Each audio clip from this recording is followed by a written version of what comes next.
എല്ലാവർക്കും നമസ്കാരം. ഇന്നത്തെ വാർത്താ വിശേഷങ്ങളിലേക്ക് സ്വാഗതം. മാതൃഭൂമിയുടെ മെയിൻ സ്റ്റോറി എന്ന് പറയുന്നത് ED വരും ശബരിമലയ്ക്ക് എന്നുള്ളതാണ്. അതായത് ശബരിമല സ്വർണ്ണക്കൊള്ളയിൽ കേസ് രജിസ്റ്റർ ചെയ്യാൻ കൊച്ചി എൻഫോഴ്സ്മെന്റ് ഡയറക്ടറേറ്റ് യൂണിറ്റിന് കേന്ദ്രം അനുമതി നൽകി എന്നുള്ള ഏറ്റവും പ്രധാനപ്പെട്ട വാർത്തയാണ്. അത് കഴിഞ്ഞിട്ട് ലക്ഷ്യമിട്ടത് വൻ കൊള്ള, ദ്വാരപാലക വിഗ്രഹങ്ങളും വാതിൽപ്പാളിയും കട്ടിളപ്പാളിയും പ്രഭയും അതിനങ്ങേപ്പുറത്തേക്ക് ശ്രീകോവിൽ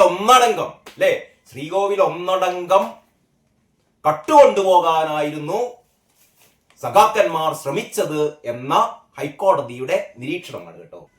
എന്നിട്ട് അതിന്റെ കൂടെയുണ്ട് എല്ലാം പത്മകുമാർ എല്ലാം അറിഞ്ഞു. പത്മകുമാർ എല്ലാം അറിഞ്ഞു എന്ന് പറഞ്ഞാൽ അതിന്റെ അർത്ഥം എന്താണ്? പത്മകുമാർ ആരാ പത്മകുമാർ? CPMന്റെ ജില്ലാ സമിതി അംഗം അല്ലേ, 2 തവണ മുൻ MLA. ശബരിമല കാര്യങ്ങൾ നോക്കാൻ വേണ്ടിയിട്ട് ദേവസ്വത്തിന്റെ പ്രസിഡന്റായിട്ട് പിണറായി വിജയനും കടകംപള്ളി സുരേന്ദ്രനും നിയോഗിച്ച മൂത്ത സഖാവ്. ഈ സഖാവ് ഈ കാര്യങ്ങളൊക്കെ ചെയ്യുമ്പോൾ കമ്മ്യൂണിസ്റ്റ് പാർട്ടിയാണ്, കോൺഗ്രസ് അല്ല, കമ്മ്യൂണിസ്റ്റ് പാർട്ടിയാണ്. കേരളത്തിലെ CPM ആണ്. കേരളത്തിലെ CPMന്റെ ദേവസ്വം ബോർഡ് പ്രസിഡന്റ് ഈ വക കാര്യങ്ങൾ ചെയ്യുമ്പോൾ ദേവസ്വത്തിന്റെ മന്ത്രി അറിഞ്ഞില്ല, മന്ത്രിക്ക് മുകളിലുള്ള മുഖ്യമന്ത്രി അറിഞ്ഞില്ല എന്ന് പറഞ്ഞാൽ നമ്മൾ വിശ്വസിക്കണം. നിങ്ങൾ പറ.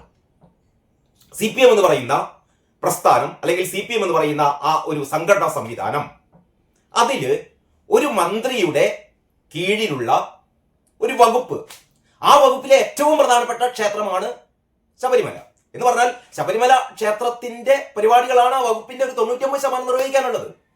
അവിടെ ഈ മാതിരി ഒരു തീവട്ടിക്കൊള്ള നടന്നിട്ട് ഈ മന്ത്രി അറിഞ്ഞില്ല, അതിന്റെ മേലുള്ള മുഖ്യമന്ത്രി അറിഞ്ഞില്ല എന്ന് പറഞ്ഞാൽ നമ്മൾ വിശ്വസിക്കണോ? മന്ത്രി അറിഞ്ഞോളുന്നില്ല, മന്ത്രിക്ക് ഇതൊന്നും അറിയേണ്ട കാര്യമില്ല. മന്ത്രിക്ക് ഇങ്ങനെ ചുമ്മാ കാറിൽ കയറി നാട് നീളങ്ങനെ നടന്നാൽ മതി, ഉദ്ഘാടനങ്ങളൊക്കെ നിർവഹിക്കുക, അർമാദിക്കുക.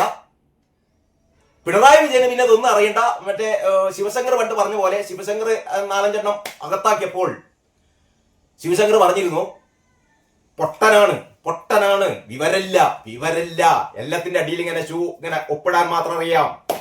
പൊളിറ്റിക്കൽ സെക്രട്ടറി P ശശി കൊണ്ടു കൊടുക്കുന്ന എല്ലാ സാധനത്തിന്റെ അടിയിൽ ഇങ്ങനെ വരയ്ക്കാൻ അറിയാവുന്ന കാരണഭൂതം ഇതൊന്നും അറിയില്ല എന്ന് നമ്മൾ വിശ്വസിക്കണം. ആയിക്കോട്ടെ, അങ്ങനെ ആണെങ്കിൽ ആയിക്കോട്ടെ. അതായത് മുഖ്യമന്ത്രി പിണറായി വിജയൻ തിരുമണ്ടനാണ്, മഹാമണ്ടനാണ്, പൊട്ടനാണ് എന്ന് നിങ്ങൾ പറയുകയാണെങ്കിൽ നമ്മളെന്താ പറയേണ്ടത്? അപ്പോ ആ പ്രധാന വാർത്തയാണ് ഇങ്ങനെ കൊടുത്തത്. ഇനി മലയാള മനോരമ നോക്കേ. മലയാള മനോരമയുടെ മെയിൻ സ്റ്റോറിയും അത് തന്നെയാണ്. ശബരിമല സ്വർണ്ണ കവർച്ച, പ്രതികൾക്കെതിരെ SIT, ലക്ഷ്യമിട്ടത് പെരുംകൊള്ള. മാതൃഭൂമി എന്താ പറയുന്നത്? മാതൃഭൂമി പറയുന്നത് വൻ കൊള്ള എന്ന് മാതൃഭൂമി പറയുമ്പോൾ മനോരമ പറയുന്നു പെരും കൊള്ള. കണക്ക് കൂട്ടാനാകാത്തത്ര മൂല്യം എന്നാണ് പറയുന്നത് കേട്ടോ. സ്വർണത്തിന്റെ വിലയായി 14.97 ലക്ഷം രൂപ ദേവസ്വം ബോർഡിന് നൽകിയെന്ന് ഗോവർദ്ധൻ പറയുന്നു. എന്നാൽ തിരുവാഭരണ വിഭാഗത്തിൽ ഉൾപ്പെട്ട അയ്യപ്പന്റെ സ്വർണത്തിലാണ് പ്രതികൾ തട്ടിപ്പ് നടത്തിയത്. സ്വർണം അയ്യപ്പന്റേതായതിനാൽ തന്നെ കണക്കു കൂട്ടാനാവാത്തത്രയുമാണ് അതിന്റെ മൂല്യം. ഇപ്പൊ 2 രീതിയിലാണ് അന്വേഷണം നടക്കുന്നത്. അതായത് ഇപ്പൊ പുറത്തു വന്ന അന്വേഷണ റിപ്പോർട്ടിന്റെ ഭാഗങ്ങളൊക്കെ പറയുന്നത് സ്വർണ്ണം ഇങ്ങനെ ഉരുക്കി ഗോവർദ്ധന്റെ കയ്യില്, ഭണ്ഡാരിന്റെ കയ്യില് എന്നൊക്കെ പറഞ്ഞിട്ടുള്ള സംഭവങ്ങളാണ് വരുന്നത്. പക്ഷെ യഥാർത്ഥത്തിൽ ശബരിമലയിലെ സ്വർണ്ണം എന്ന് പറഞ്ഞാൽ ഏതാനും ഗ്രാം സ്വർണം പോട്ടെ, കിലോ ആണെങ്കിൽ അന്നത്തെ കണക്കനുസരിച്ച് ഏതാണ്ട് 1 കോടിയിൽ താഴെ രൂപയുടെ മതിപ്പൊക്കെ ആ സ്വർണത്തിന് ഉണ്ടാവുള്ളൂ. ആ ഒരു സ്വർണം കക്കാൻ വേണ്ടിയിട്ട് ഇവർ ഇമ്മാതിരി പരിപാടി നടക്കുമോ? മാത്രമല്ല, ഭഗവാന്റെ സ്വർണം എന്ന് പറഞ്ഞാൽ നമ്മുടെ രമേശ് ചെന്നിത്തല പറഞ്ഞ, അല്ലെങ്കിൽ രമേശ് ചെന്നിത്തല ഈ SITക്ക് അറിവ് കൊടുത്ത ആ പ്രത്യേക ഒരു വ്യവസായി ഉണ്ടല്ലോ, ആ വ്യവസായി പറയുന്നു 1000 കോടിയോളം രൂപയുടെ വെട്ടിപ്പാട് അല്ലെങ്കിൽ കൊള്ളയാണ് നടന്നത് എന്ന് പറയുന്നത്. എന്ന് പറഞ്ഞാൽ ഈ പുരാവസ്തു, ഇത്തരത്തിലുള്ള ദൈവീക സാന്നിധ്യമുണ്ട് എന്ന് കരുതുന്ന ഇത്തരത്തിലുള്ള പുരാവസ്തുക്കൾ വിദേശത്തേക്ക് കടത്താൻ, വിദേശത്തേക്ക് അല്ലെങ്കിൽ ഇന്ത്യയിൽ തന്നെ ഇതൊക്കെ കോടികൾ കൊടുത്തു വാങ്ങാനുള്ള ആളുകൾ ഉള്ളപ്പോൾ ഏതാണ്ട് 1000 കോടിയിൽ പരം രൂപയുടെ കൊള്ളയാണ് നടന്നത് എന്ന് കരുതുന്നു. പക്ഷേ SITയുടെ റിപ്പോർട്ട് പ്രകാരം, അല്ലെങ്കിൽ ഇതുവരെ വന്ന റിപ്പോർട്ട് പ്രകാരം കേവലം ഒരു സ്വർണ്ണ മോഷണം എന്നുള്ളതിലേക്കാണ് ഈ SIT കൊണ്ടുപോകുന്നത് എന്നൊക്കെയാണ് കഴിഞ്ഞ ദിവസങ്ങളിലൊക്കെ പുറത്തു വന്ന റിപ്പോർട്ടുകളിൽ സൂചിപ്പിക്കുന്നത്. എന്തെങ്കിലും ആവട്ടെ, ഏതായാലും അന്വേഷണം പൂർത്തിയായിട്ടില്ലല്ലോ. മാത്രമല്ല ഈ അന്വേഷണത്തിന്റെ നമുക്ക് ലഭ്യമായ റിപ്പോർട്ടുകൾ എന്ന് പറയുന്നത് ഈ റിമാൻഡ് റിപ്പോർട്ടിലൂടെ, ഈ ബെയിൽ ആപ്ലിക്കേഷന്റെ എതിർത്തുകൊണ്ടുള്ള റിപ്പോർട്ടിലൂടെ, അതിലൂടെയൊക്കെയാണ് നമ്മൾ കാര്യങ്ങൾ അറിയുന്നത്. വ്യക്തമായ കാര്യങ്ങൾ നമ്മൾ ഇതുവരെ അറിഞ്ഞിട്ടില്ല. കാരണം ഇടക്കാല റിപ്പോർട്ട് ഇപ്പോൾ 19-ാം തീയതിയാണ് കോടതി ഇടക്കാല റിപ്പോർട്ട് കൊടുത്തത്. അപ്പോൾ കുറേ കൂടി വ്യക്തമാകും നമുക്ക് കാര്യങ്ങൾ. ഏതായാലും ലക്ഷ്യമിട്ടത് പെരുങ്കൊള്ള എന്ന് പറയുന്നു. ശ്രീകോവിലിലെ കൂടുതൽ സ്വർണ്ണപ്പാളികൾ നോട്ടമിട്ടു. കേസ് നടക്കവേ ബംഗളൂരുവിൽ പ്രതികളുടെ രഹസ്യ കൂടിക്കാഴ്ച. അങ്ങനെയാണ് മലയാള മനോരമയെ. ഇനി കേരള കൗമുദി പറയുന്നത് സ്വർണ്ണ കള്ളന്മാർ ലക്ഷ്യമിട്ടത് സന്നിധാനം വിഴുങ്ങാൻ. കുറേയും കൂടി എന്താ പറയാ, ഒരു വായനക്കാരെ ഞെട്ടിപ്പിക്കുന്ന റിപ്പോർട്ടാണ്. അതായത് സന്നിധാനം വിഴുങ്ങാൻ, അമ്പലം വിഴുങ്ങികൾ അല്ലെ, അമ്പലക്കള്ളന്മാർ എന്നുള്ളതിൽ പകരം സഖാക്കളാരാണ്, അമ്പലം വിഴുങ്ങികളാണ്. സന്നിധാനം മൊത്തം, അയ്യപ്പനെ മൊത്തം വിഴുങ്ങാൻ വേണ്ടിയിട്ടായിരുന്നു അത്രേ ഇവർ ശ്രമിച്ചത്. സ്വർണം പൊതിഞ്ഞ വസ്തുക്കൾ ഒന്നാകെ തട്ടാൻ പദ്ധതിയിട്ടു. തെളിവ് നശിപ്പിക്കാൻ ഗൂഢാലോചന. SIT റിപ്പോർട്ട് ഹൈക്കോടതിയിൽ. സ്വർണം പൊതിഞ്ഞതെന്ന് അറിയാമായിരുന്നു ഈ പറഞ്ഞ ആൾക്കാർക്കൊക്കെ. അതായത് പത്മകുമാർ മുതൽ ഭണ്ഡാരിക്കും ഈ ഗോവർദ്ധനും പോറ്റിക്ക് എല്ലാവർക്കും അറിയായിരുന്നു. ഇത് പണ്ട് വിജയമല്യ 1998 സ്വർണം പൊതിഞ്ഞതാണ് എന്നുള്ളതിന് ആർക്കും അറിയാത്തതൊന്നുമില്ല. എന്നിട്ടാണ് ഈ ബിരുദന്മാര് രേഖകളിൽ എന്താക്കിയത്, ചെമ്പ് പാളി എന്നൊക്കെ പറഞ്ഞിട്ട് ഇത് പൂശാൻ വേണ്ടി കൊടുത്തയച്ചത്. ഇനി മാധ്യമം പറയുന്നു വൻ സ്വർണ്ണക്കൊള്ളയ്ക്ക് ഗൂഢാലോചന. Sabarimala SIT report. കുറ്റകൃത്യം ഒളിപ്പിക്കുന്നതിന് ബംഗളൂരുവിൽ പ്രതികൾ രഹസ്യ കൂടിക്കാഴ്ച. ശ്രീകോവിലെ മറ്റ് സ്വർണ്ണപ്പാളികൾ മോഷ്ടിക്കാൻ ശ്രമം നടന്നു. സ്വർണം ദുരുപയോഗം ചെയ്യാൻ ദേവസ്വം ഉദ്യോഗസ്ഥരുടെ വഴിവിട്ട സഹായം എന്നൊക്കെയാ പറയുന്നത്. ഇനി നമുക്ക് ദേശാഭിമാനി. പക്ഷെ ദേശാഭിമാനിയില് പെരുങ്കൊള്ള, വൻകൊള്ള, കടകംപള്ളി സുരേന്ദ്രൻ, പത്മകുമാർ, വാസു തുടങ്ങിയ കാര്യങ്ങളൊന്നുമില്ല. അതിന് പകരം എന്താണെന്നറിയോ, നുണക്കോട്ട പൊളിച്ച് ഹൈക്കോടതി. പെട്ടെന്ന് നിങ്ങൾക്ക് മനസ്സിലാക്കാൻ ഒരു ബുദ്ധിമുട്ടുണ്ടാവുക, ഞാൻ പറയാം. അതായത് ശബരിമലയിൽ അന്വേഷണം ശാസ്ത്രീയവും നിഷ്പക്ഷവും. അതായത് ശബരിമലയിലെ അന്വേഷണം വളരെ ശാസ്ത്രീയമാണ്, വളരെ നിഷ്പക്ഷമാണ്. ഇതൊന്നും അല്ലാതെ പറഞ്ഞത്. അതായത് ഈ SITയുടെ അന്വേഷണം ശാസ്ത്രീയമല്ല, നിഷ്പക്ഷമല്ല എന്നൊക്കെ ആരെ പറഞ്ഞതപ്പാ? പ്രതിപക്ഷം പറഞ്ഞിരുന്നോ?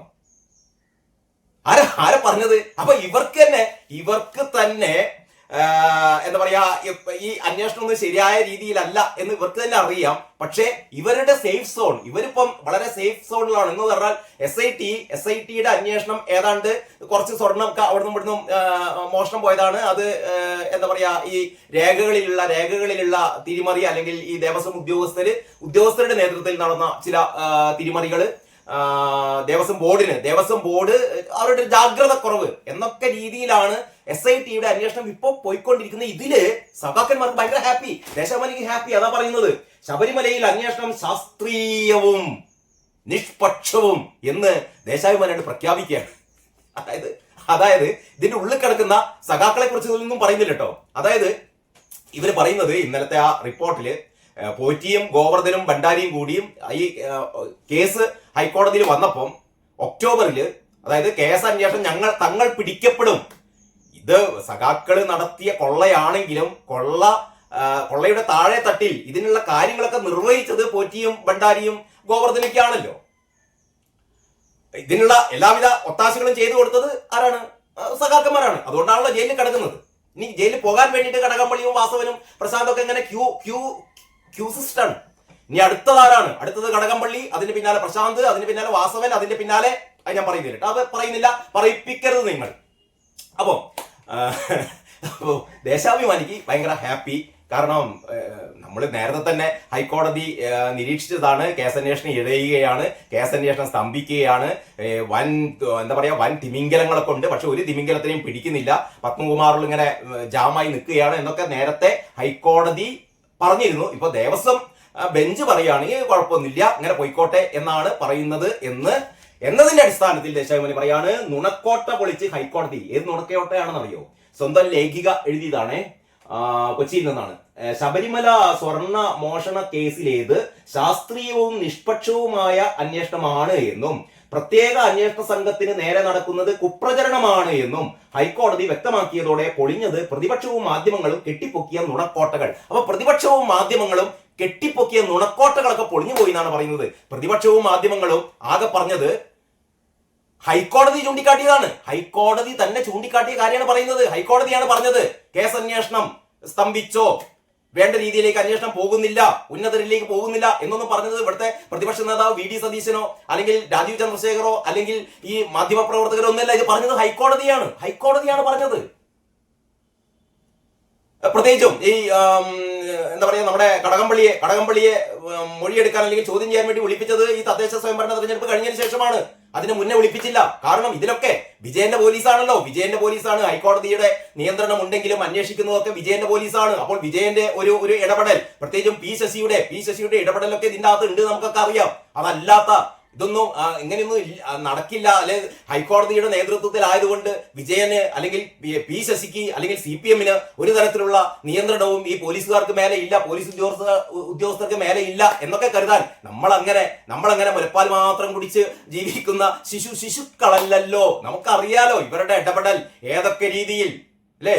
ഈ ഹൈക്കോടതി തന്നെ സ്പെഷ്യൽ ഇൻവെസ്റ്റിഗേഷൻ ടീമിനെ ഹൈക്കോടതി നിയമിച്ചത് ഞങ്ങൾ പറഞ്ഞിട്ടാണെന്ന് പറയുന്ന ആൾക്കാരാണ്.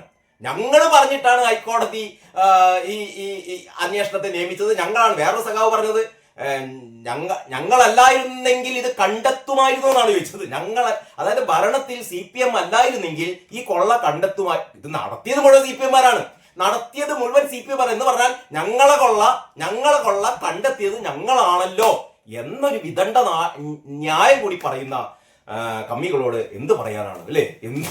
എന്ത് പറയാനാണ്? അപ്പൊ ഏതായാലും ഇവര് ആഹ്ലാദിക്കുകയാണ്. അതായത് കേസന്വേഷണം വളരെ വളരെ ശാസ്ത്രീയമാണ്.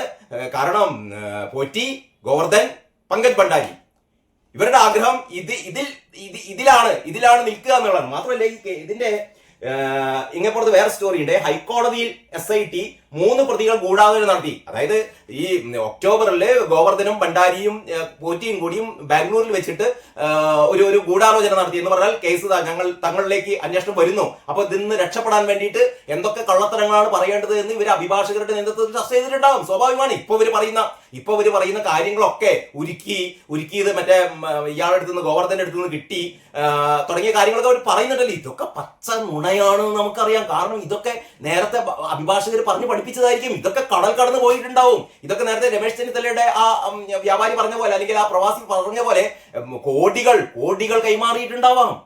അതിന് പകരം ആകെ ഒരു എന്താ പറയാ കുറച്ച് ഗ്രാം സ്വർണം അവിടെയും ഇവിടേക്ക് ആയി. അതല്ലല്ലോ കാര്യം.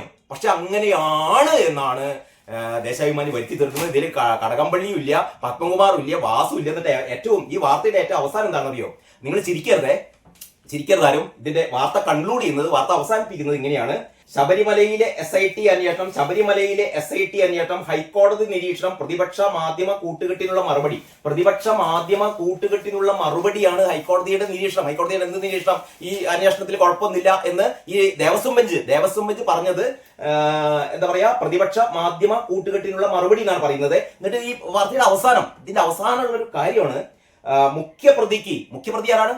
മുഖ്യപ്രതി പോറ്റിയാണല്ലോ, ഉണ്ണികൃഷ്ണൻ പോറ്റിയാണല്ലോ മുഖ്യപ്രതിക്ക് കോൺഗ്രസിന്റെ ഉന്നത നേതാക്കളുമായുള്ള ബന്ധമുള്ള വിവരമാണ് പുറത്തു വരുന്നത്. അതായത് മുഖ്യപ്രതിക്ക് കോൺഗ്രസിന്റെ ഉന്നത നേതാക്കളുമായുള്ള ബന്ധമുള്ള വിവരമാണ് പുറത്തു വരുന്നത്. ഇത് മറച്ചു വെക്കുകയും LDF-നെതിരെ വ്യാജ പ്രചാരണം നടത്തുകയുമാണ് ഇപ്പോഴും ചില മാധ്യമങ്ങൾ.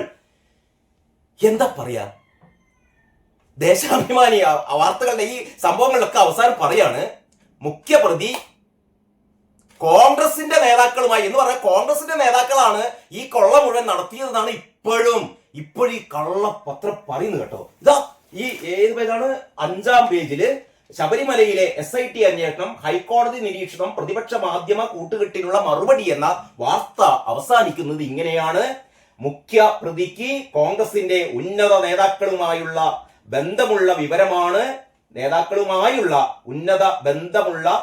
വിവരമാണ് പുറത്തു വരുന്നത്. ഇത് മറച്ചു വെച്ചുകൊണ്ട് LDF-നെതിരെ വ്യാജ പ്രചരണം നടത്തുകയും, അതായത് ഇപ്പം ഉള്ളില് പത്മകുമാറും വാസുവും വിജയകുമാറും മുരാരി ബാബു ഒന്നും ഉള്ളിലില്ല. ആകെ ഉള്ളത് എന്താണ്? സോണിയാഗാന്ധിന്റെ അടുത്ത് പോയി പോറ്റി നിൽക്കുന്നത്, ചരട് കെട്ടിക്കൊടുക്കുന്നത്. ഇതൊക്കെ നമ്മൾ വിശ്വസിക്കണം, ഇതൊക്കെ 100 ദിവസമാണ് ബാക്കിയുള്ളത് അല്ലെ, 100 ദിവസമാണ് ബാക്കിയുള്ളത്. വീട് വീടാന്തരം കയറി ഇറങ്ങുകയാണ് സഖാക്കൾ. സ്വർണം കട്ടത് ഞങ്ങളല്ല, സോണിയാഗാന്ധിയാണ്. അല്ലെങ്കിൽ ബേബി സഖാവ് പറഞ്ഞിട്ടുണ്ടോ, സോണിയാഗാന്ധിന്റെ പേരൊന്നും വെറുതെ വലിച്ചിടക്കരുത് ഇതിലേക്ക് എന്ന് ബേബി സഖാവ് പറഞ്ഞിട്ടുണ്ട്. പക്ഷെ ബേബി സഖാവ് പറഞ്ഞത് ആരും വിശ്വസിക്കില്ലല്ലോ. കാരണം കാരണഭൂതം അതിന്റെ ഒക്കെ മേലെയാണ്. അതുകൊണ്ട് ബേബി സഖാവ് എന്തൊക്കെ പറഞ്ഞാലും അതിലൊന്നും വലിയ കാര്യമില്ല. ഇപ്പോഴും ഇവർ പ്രചരിപ്പിക്കുന്നത് സ്വർണം കട്ടത് ഞങ്ങളല്ല, കോൺഗ്രസ്സുകാരാണ് എന്നാണ് ഇവരിങ്ങനെ പറഞ്ഞുകൊണ്ടിരിക്കുന്നത്. കാത്തിരുന്ന് കാണാം അല്ലെ. ബാക്കി കാര്യങ്ങൾ നമുക്ക് അടുത്ത വീഡിയോയിൽ ചർച്ച ചെയ്യാം. അതുവരെ എല്ലാവർക്കും നന്ദി, നമസ്കാരം.